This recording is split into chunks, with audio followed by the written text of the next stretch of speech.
Bonjour et bienvenue à toi si tu tombes sur cette vidéo. Je suis Océane et j'ai décidé de créer cette chaîne YouTube parce qu'il y a 2 ans, beaucoup de choses ont changé dans ma vie et notamment dans mon mode de vie. C'est notamment grâce à ces petites habitudes que j'ai mis en place que ma vie a changé. Donc reste bien sur cette vidéo pour découvrir ces habitudes que j'ai mis en place. Je suis passée de fumeuse, party girl, d'une nana qui faisait du sport seulement pour brûler des calories et parce qu'elle avait peur de grossir. J'ai été atteinte pendant 10 ans de TCA. J'ai l'impression que atteinte c'est un peu un mot dramatique, mais appelons un chat un chat. J'avais très peu confiance en moi, quand je me regardais dans le miroir je me trouvais grosse, j'avais une très mauvaise image de mon corps et j'étais en permanence en train de compter les calories et de me priver. J'avais pas prévu que cette vidéo soit si peu fun, mais venons-en à la partie un peu plus sympa. Et il y a 2 ans, des événements se sont passés dans ma vie qui ont radicalement changé mon mode de vie. Aujourd'hui, après ce changement d'identité, si on peut dire ça comme ça, je fais du sport 5 à 6 fois par semaine parce que j'en ai envie, parce que ça me fait profondément plaisir,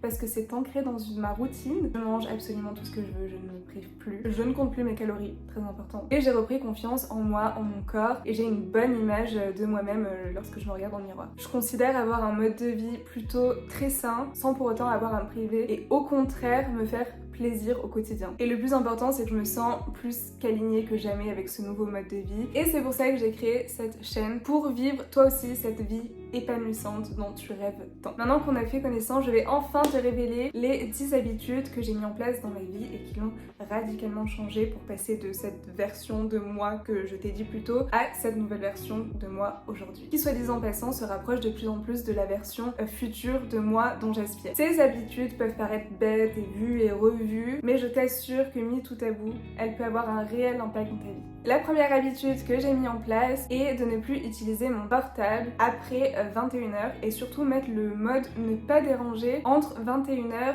et 9h du matin. Ça me permet de ne plus recevoir de notifications après 21h et donc de ne plus être stimulée par mon téléphone que j'utilise déjà bien trop pendant la journée. Et du coup ça permet de ne pas être tentée d'utiliser le téléphone et de faire une autre activité juste avant de se coucher, comme lire par exemple. Donc en faisant cette activité donc de lire et de ne pas avoir de notifications, bah forcément t'en oublies ton téléphone en fait. Et en plus de ça, utiliser le téléphone avant de s'endormir empêche un vrai sommeil réparateur et c'est pas du tout ce qu'on veut. Du coup j'en viens donc à la deuxième habitude que j'ai mis en place qui est de lire un livre juste avant de m'endormir. Généralement je me mets au lit vers 21h, 21h30 et je lis pendant 30-45 minutes et ça a vraiment été un game changer pour moi qui est tendance à trop penser en général dans ma vie, mais surtout au moment de me coucher et à faire des insomnies. Et franchement j'ai testé 1 milliard de techniques, respiration, etc. plein de choses.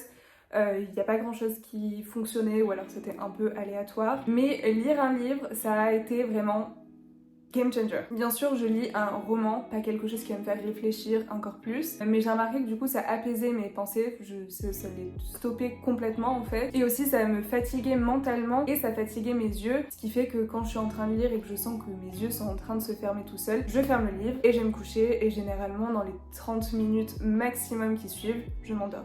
Toujours dans les habitudes de sommeil, on en vient à la 3e habitude qui est de me réveiller quand mon réveil sonne. Oui, tu as bien entendu. Donc on arrête de mettre 10 réveils par peur de ne pas se réveiller. Non. On arrête de retarder tout ça et on se réveille dès le premier réveil. Bon, je vais pas te le cacher, ça m'arrive quelques jours, notamment le vendredi, de ne pas vraiment réussir à me réveiller et de rester quelques minutes au lit. Mais dans ce cas-là, ce que je fais des fois, c'est que je sais que si le vendredi je suis claquée et que je vais vouloir dormir un peu plus, au lieu de mettre mon réveil à 7h, je vais me mettre à 7h30, mais à 7h30 je me réveille. Mais honnêtement, quand je traîne au lit comme ça, je le regrette souvent parce que j'ai pas le temps de faire ma morning routine, je suis dans le rush et du coup je commence ma journée dans le rush, j'ai pas fait tout ce que je voulais faire tranquillement. C'est pas la bonne attitude à avoir pour commencer sa journée de manière productive. Donc personnellement, moi je commence ma journée avec un petit sentiment de non-satisfaction. Donc vraiment, je me force vraiment à me réveiller le matin à 7h, donc tous les jours à la même heure pour être plus productif. Et d'ailleurs, ça a été prouvé que se réveiller tous les jours à la même heure aide à être plus productif dans sa journée. Et d'ailleurs, si tu es toujours là et que la vidéo t'intéresse, n'oublie pas de liker, commenter et t'abonner pour plein d'autres vidéos qui arrivent, ça me ferait vraiment plaisir. Quatrième habitude qui est de faire ma to-do list la veille pour le lendemain. Pourquoi c'est important? Parce que j'ai remarqué que faire ça permet premièrement de m'aider à faire le point sur la journée qui s'est passée, donc ce que j'ai pu faire, ce que j'ai pas pu faire, ce que je remets justement à demain, donc aussi à jauger un peu si j'ai tendance à me mettre des to-do trop importantes, ce qui est souvent le cas, et voilà, de faire un point. Et ça aide aussi en termes de productivité, dans le sens où le matin au moins tu arrives devant ton ordi, tu sais exactement ce que tu dois faire, et donc ça évite de procrastiner à faire des trucs un peu aléatoires, commencer des trucs comme ça. J'arrive et hop, je suis efficace dès le début, et ça évite de passer 1 heure à envoyer des messages, faire des trucs, à procrastiner un peu. Cinquième habitude, on en vient plutôt aux relations, qui est de privilégier des conversations deep au lieu de small talks et de gossip avec tes amis ou des personnes. J'ai vraiment remarqué que gossiper, ça n'avait aucun intérêt dans ta vie, ça ne fait pas toi une meilleure personne, ça ne t'emmène pas vers la version de toi que tu aspires, mais au contraire, depuis que je sélectionne avec beaucoup d'attention les personnes à qui je donne mon temps, mes amitiés, et les personnes avec qui je discute, j'ai remarqué que j'ai toujours des conversations extrêmement intéressantes qui nous fait évoluer, qui nous booste, nous remotive. C'est souvent des conversations très optimistes. Alors non pas que tout est toujours très beau et que tout va bien dans ta vie, ça nous arrive aussi de parler des choses qui ne vont pas, mais je suis convaincue, les choses ne sont que des faits, il n'y a pas de positif ni négatif, c'est juste un fait. On a la possibilité de voir le positif ou le négatif à l'intérieur. C'est quelque chose que je fais avec mes amis, on en parle et on arrive toujours à trouver le côté positif de la situation dans laquelle on se trouve. Et donc ces conversations, au contraire, me tirent vraiment vers le haut et me donnent de l'énergie au lieu de m'en prendre. Donc effectivement, je ne vois pas énormément de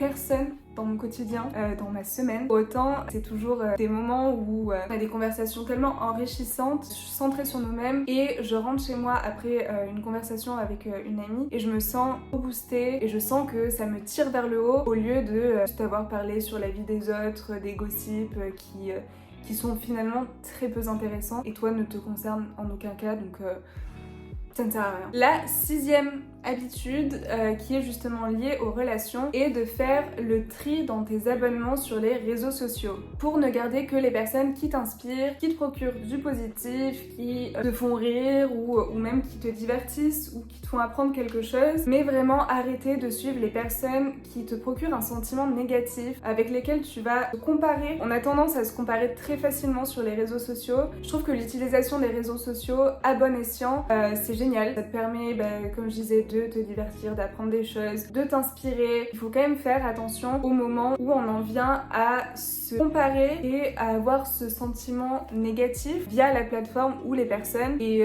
c'est pas ce qu'on veut en fait, c'est pas ce qu'on recherche. Donc je trouve que c'est intéressant de prendre du recul, de ne garder que les personnes qui te procurent du positif sur la plateforme et de profiter des réseaux sociaux de cette manière. La septième habitude que j'ai mis en place et que j'avoue je dois encore travailler là-dessus, mais on est pas mal comparé avant, c'est de passer à l'action et de se foutre royalement de ce que pensent les autres. J'ai mis un système en place dans ma tête qu'à chaque fois que j'ai envie de faire quelque chose mais que j'ai le peur de le faire par jugement que pourraient avoir d'autres personnes vis-à-vis de cette action, je me visualise toujours, c'est ultra glauque, sur mon lit de mort à 95 ans quand j'aurai accompli tout ce que je voudrais dans ma vie et je me dis, est-ce que cette chose, typiquement pour cette chaîne YouTube, je me dis, j'ai toujours eu envie de créer une chaîne YouTube, je suis créatrice de contenu, les youtubeuses sur YouTube, depuis la première vidéo d'Enjoy Phoenix, je suis là depuis le début. J'ai toujours aimé YouTube Game, mais je l'ai pas fait, je me suis pas lancée sur YouTube parce que j'ai peur que les personnes qui me connaissent, collège, du lycée, de la fac ou qu'importe, tombent sur mes vidéos et me jugent ou se moquent de moi. Est-ce que j'ai envie de me dire, mince, je l'ai pas fait à cause de ça? Non, en fait, la réponse est non. J'ai pas envie de me dire, c'est dommage, je l'ai pas fait pour cette raison-là, alors que ça aurait pu être trop cool, j'aurais pu grave m'amuser et peut-être que ça aurait pu percer, who knows. Donc c'est vraiment le système que j'ai mis en place et que je le mets de plus en plus à chaque fois que j'ai envie de faire quelque chose et je me dis, ah non, j'ai trop peur qu'on me juge. Donc pour moi, ça fonctionne parce que du coup, je me dis pas non, c'est trop bête. Donc je passe à l'action et je fais ça parce que ça me fait plaisir. Huitième habitude que j'ai mis en place est de sortir de ma zone de confort le plus possible au quotidien. Depuis que je suis entrepreneur, donc ça va faire bientôt 2 ans, je suis énormément sortie de ma zone de confort, vraiment beaucoup. J'ai fait des actions qui à plusieurs reprises m'ont fait flipper, littéralement, où je m'en suis juste avant rendue malade, où je pensais que j'étais incapable de le faire. Typiquement, il y a encore un an, j'étais incapable d'allumer une caméra et de me filmer en train de parler et d'entendre ma voix sans penser qu'elle est chum. J'étais incapable de faire des conférences devant des dizaines de personnes. J'étais incapable d'être invitée sur un podcast pour parler de moi, de mon business ou que sais-je. Bref, vraiment, mon chakra de la gorge était bloqué. Il y avait rien qui sortait.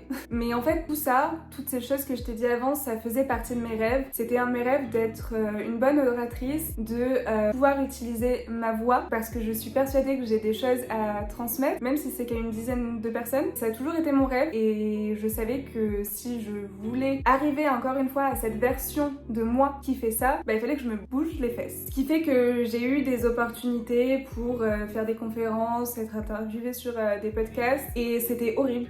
Avant de le faire, j'ai cru que j'allais mourir, clairement. Mais je savais qu'il fallait que je le fasse. Et finalement, ça a été la meilleure chose qui me soit arrivée parce qu'aujourd'hui, la prise de parole en public n'est plus quelque chose de dramatique et au contraire, je me suis trouvé même une passion. J'adore ça. Des fois, ça peut paraître ultra dur. Vous aurez l'impression que vous ne serez incapable de le faire. Et puis finalement, une fois qu'on le fait, on se rend compte que c'était pas si compliqué que ça. Peut-être que sur le moment, c'était dur, c'était pas forcément agréable. La première fois que j'ai fait ma conférence devant 14 personnes, ça m'a paru long, l'impression d'être nulle. Finalement, j'ai eu de très bons retours. Et puis, la deuxième conférence que j'ai fait, je me sentais beaucoup plus à l'aise. Maintenant, je sais que je serais capable de faire une conférence devant une centaine de personnes. Ça va me faire flipper, mais j'en suis capable. Et je parle de cet exemple-là, mais ça peut être pour absolument tout dans votre vie. Sortir de sa zone de confort vous fait tellement évolué que ça en vaut la peine, vraiment. 9e habitude, et pas des moindres, qui est de bouger mon corps quotidiennement. Je vais pas forcément rentrer dans les détails dans cette vidéo parce que c'est un sujet qui va beaucoup revenir sur cette chaîne, parce que ça fait vraiment partie de mon quotidien. Mais bouger ton corps quotidiennement a un impact énorme sur ta vie, que ce soit sur ton physique, ton corps physique, ta santé, sur ton mental. C'est, selon moi, essentiel. Et je suis persuadée que même si tu travailles tous les jours devant un ordinateur, que tu prends les transports en commun pour aller au travail, tu ne vas pas forcément à la salle ou tu ne fais pas de sport, tu peux toujours trouver un moyen de bouger tous les jours. Tu peux très bien prendre les escaliers au lieu de l'ascenseur, même si c'est au 6e étage. J'ai habité au 7e étage pendant 9 mois, je ne prenais jamais l'ascenseur et je faisais pas énormément de sport. Ça peut être sortir 1 ou 2 stations de métro avant ton travail et terminer le trajet à pied. Ça peut être essayer de trouver 15 minutes pendant ton lunch ou à la fin de ta journée pour aller te balader. Bref, je suis sûre que tu peux trouver